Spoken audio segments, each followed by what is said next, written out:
3절 말씀 읽어드립니다. 여호와께서 그에게 이르시되 내 기도와 내가 내 앞에서 강구한 바를 내가 들었은즉 나는 내가 건축한 이 성전을 거룩하게 구별하여 내 이름을 영원히 그곳에 두며 내 눈길과 내 마음이 항상 거기에 있으리니. 아멘.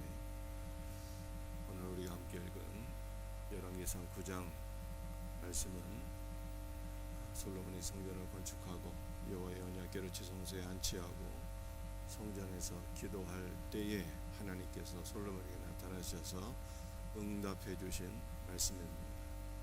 오늘 3절 말씀을 보니까 하나님께서 솔로몬에게 이르시되 내 이름을 성전에 영원히 두리라, 그렇게 말씀하셨어요.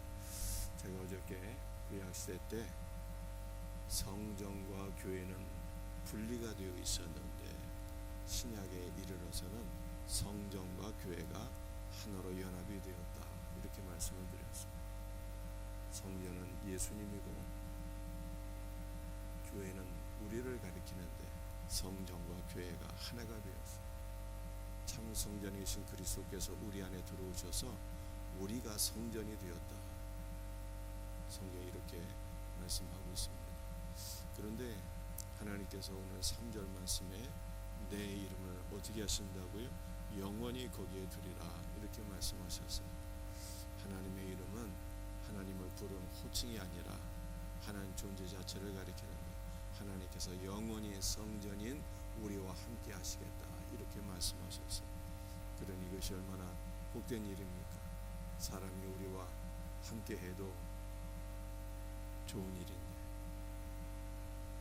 누군가 힘 있는 자, 권세 있는 자가 우리와 함께 해도 좋은 일이겠는데 만왕의 왕이신 하나님께서 우리와 함께 하시고 우리 안에 내주하시겠다고 이렇게 말씀하셨으니 이것은 얼마나 복된 일입니까? 여러분들이 누구를 만나든지 어떠한 상황 가운데 있든지 우리와 함께 하시는 여호와 하나님, 그분을 힘입어서 늘 담대하게 살아갈 수 있는 복된 은혜가 있기를 예수님의 이름으로 축복합니다. 또 3절 말씀을 보게 되면 내 눈길과 내 마음이 항상 거기에 있으리니, 이렇게 말씀하고 있어요. 우리의 하나님의 마음은 늘 어디를 향하고 계신다고요? 성전을 향하고 있습니다. 우리 하나님의 눈길은 어디를 향하고 계신다고요? 늘 성전을 향하여 계신다, 이렇게 말씀하고 있는 것입니다. 그러므로 우리가 성전에서 주를 향하여 기도하면, 주를 향하여 찬양하고 예배를 드리면 하나님께서 어떻게 하실까요? 주님의 눈과 마음이 다 성전을 향해 있으니 우리의 모든 간구를 들으시고 우리의 경배를 받으십니다. 아멘입니까? 사랑하는 성도들이여, 우리의 주님의 마음과 눈길은 다 우리를 향하고 있으니 우리의 마음도 어떻게 되는 것입니까? 우리의 마음도 우리의 눈길도 늘 십자가를 바라보고 위에 계신 주 예수 그리스도를 바라보며 그를 구하고 살아갈 수 있는 복된 은혜가 있기를 주의 이름으로 축복합니다. 우리의 마음에 늘 세상으로 치우칠 때가 많이 있는데 주여 우리의 마음을 붙잡아 주셔서 우리의 마음이 주를 향하게 하시고 주를 바라보게 하시고 주를 사모하게 하옵소서, 이렇게 기도하셔야 됩니다. 4절과 5절 말씀 읽어드립니다. 내가 만일 내 아버지 다윗이 행한같이 마음을 온전히 하고 바르게 하여 내 앞에서 행하며 내가 내게 명령한 대로 온갖 일에 순종하여 내 법도와 율례를 지키면 내가 내 아버지 다윗에게 말하기를 이스라엘의 왕이 오를 사람이 내게서 끊어지지 아니하리라 한대로 내 이스라엘의 왕위를 영원히 견고하게 하려니와. 하나님께서 솔로몬에게 말씀하시기를 내 아버지 다윗처럼 내 마음이 온전하고 내가 너에게 명령한 모든 계명을 따라 순종하면 이스라엘 왕위가 영원히 견고하리라, 하나님께서 이렇게 말씀하셨어요. 그런데 솔로몬의 마음은 그의 아버지 다윗처럼 온전하지 못했어요. 그는 하나님의 말씀대로 순종하지 못했습니다. 우상을 숭배하게 되었습니다. 그러므로 그의 왕위는 영원히 견고하지 못했어요. 그의 아들 르호보암 때에 이르러서 나라가 북과 남으로 나뉘게 되었고, 북쪽은 아수르에 의해서 남쪽은 바벨론에 의해서 각각 멸망하게 되었습니다. 그의 왕위가 영원하지 못했어요. 그런데 이 말씀은 누구를 통해서 온전히 성취가 되었을까요? 다윗의 후손으로 오신 예수님을 통해서 온전히 성취가 되었어요. 예수님은 어떤 분이셨습니까? 마음과 목숨과 뜻과 힘을 다하여 하나님을 사랑하십니다. 우리 예수님 하나님의 모든 계명을 온전히 성취하십니다. 그러므로 우리 예수님의 왕위는 영원히 견고하리라. 우리 예수님의 나라는 영원히 견고하게 서 있는 것을 믿으시길 바랍니다. 세상 나라는 멸망하나 우리 주 예수 그리스도의 나라는 영원 무궁한 거예요. 미국이 각 나라들에게 이렇게 얘기를 한다고 합니다. 뭐라고 얘기할까요? 미국과 반대되는 일에 베팅하지 말라. 미국과 적대 관계에 있게 되면은 그 나라가 온전할 수가 없다는 거예요.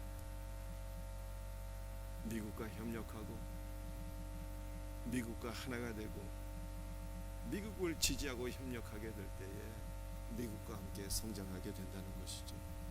이렇게 각 나라들에게 권면하고 협박하기도 하고 그렇게 한다는 거예요. 제가 볼 때 틀린 말은 아닌 것입니다. 그러나 세상 나라는 어떠한 것입니까? 세계를 지배하는 모든 제국들이 다 흥망성쇠의 길을 거쳤어요. 세상 모든 나라들은 결코 영원하지 않다는 뜻입니다. 미국도 영원할 것 같지만 미국도 영원하지 않은 거예요. 세상 모든 나라는 멸망할 때가 있는 것입니다. 그러나 주님의 나라는 어떨까요? 주님의 나라는 영원한 나라, 영원한. 그러므로 우리는 참 지혜가 있어야 되겠으니 참 지혜는 무엇입니까? 멸망할 나라에 베팅하지 아니야. 영원한 하나님 나라에 베팅하는 것이 참 지혜입니다. 영원한 하나님의 나라에 베팅하라는 것이 무슨 뜻이겠습니까? 그 나라를 소망, 그 나라를 섬겨, 그 나라를 위하여 충성하고 헌신된 자가 되어야 한다는 뜻입니다. 그러면 영원하신 우리 주님께서 우리의 삶을 책임져 주시고 우리를 그 나라 안으로 이끄시며 그 나라 안에서 영원한 생명이신 예수 그리스도와 연합되어서 영원한 생명을 누리게 될 것을 믿으시기를 바랍니다. 주님의 나라만 영원하고 주님의 나라를 소망하며 그 나라를 위해서 살아가는 우리 복된 성도들이 다 될 수 있기를 예수님의 이름으로 축복합니다. 주님이 나를 위해 주세요 이렇게 기도하지 마시고 여러분이 주님을 위해서 살아야 된다는 거예요. 여러분이 주님을 위해서 살 때 이것이 가장 복된 삶입니다. 주님을 위하여 살 수 있도록 온갖 은혜를 다 부어주실 것을 믿으시기를 바랍니다.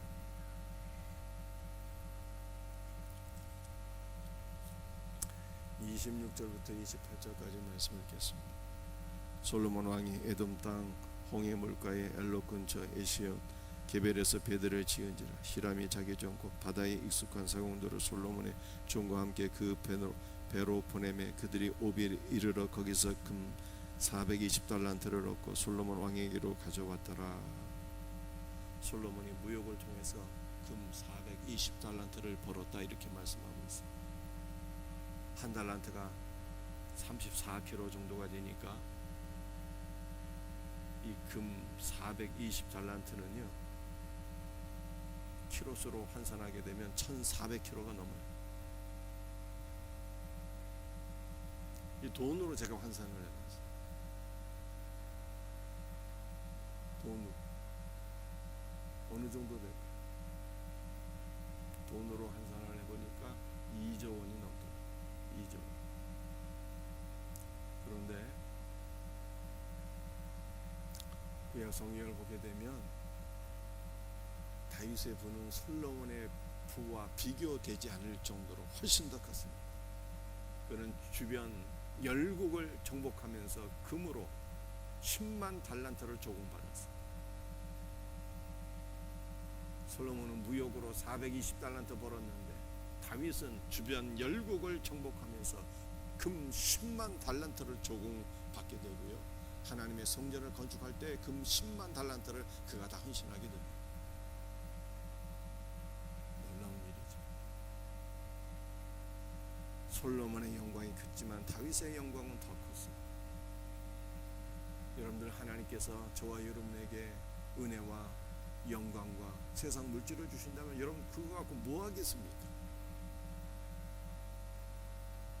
우린 돈 좋아하잖아요. 그래서 만날 기도할 때도 돈을 구합니다. 그런데 하나님께서 우리에게 물질의 복을 주시면 우리는 그것으로 무엇을 해야 될까? 여러분들 목적을 갖고 기도하고 있습니까?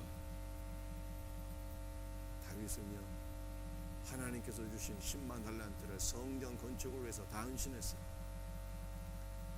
모든 것이 주께로부터 왔으니 모든 것이 주님께로 돌아간다 라고 하는 신앙 고백을 그렇게 헌신했어요.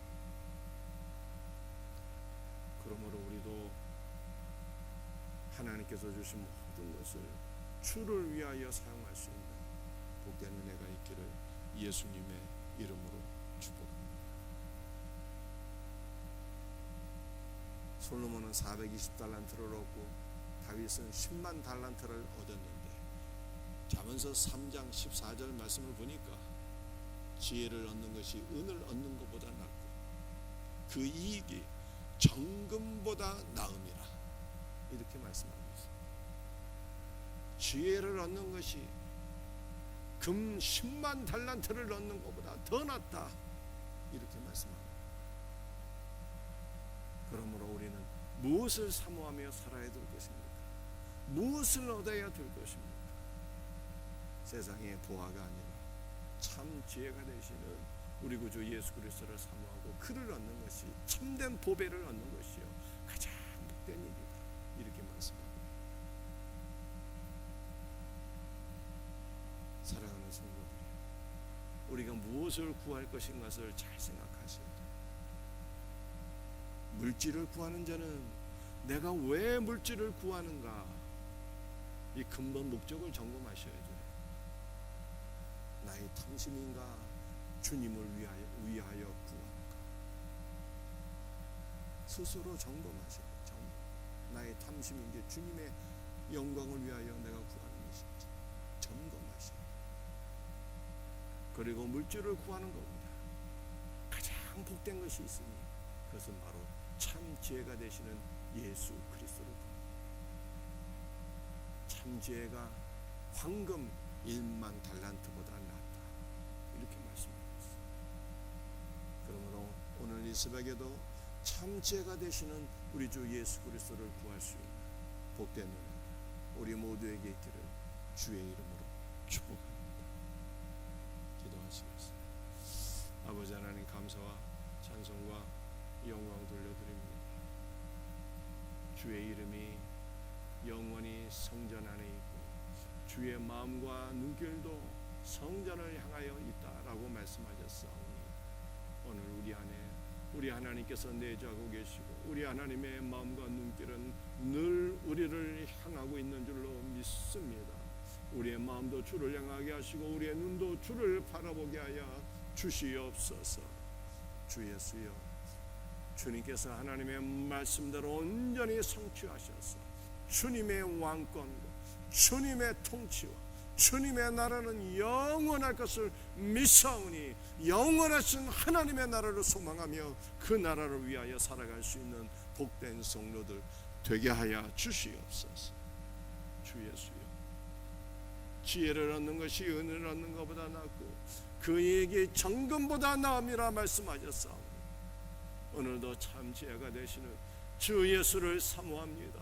주 예수를 허락하여 주셔서 주 예수를 우리에게 충만하게 부어주셔서 오늘 하루도 그리스도와 연합되어 작은 그리스도로 승리하며 살아갈 수 있는 복된 은혜가 우리 모두에게 있게 하여 주옵소서.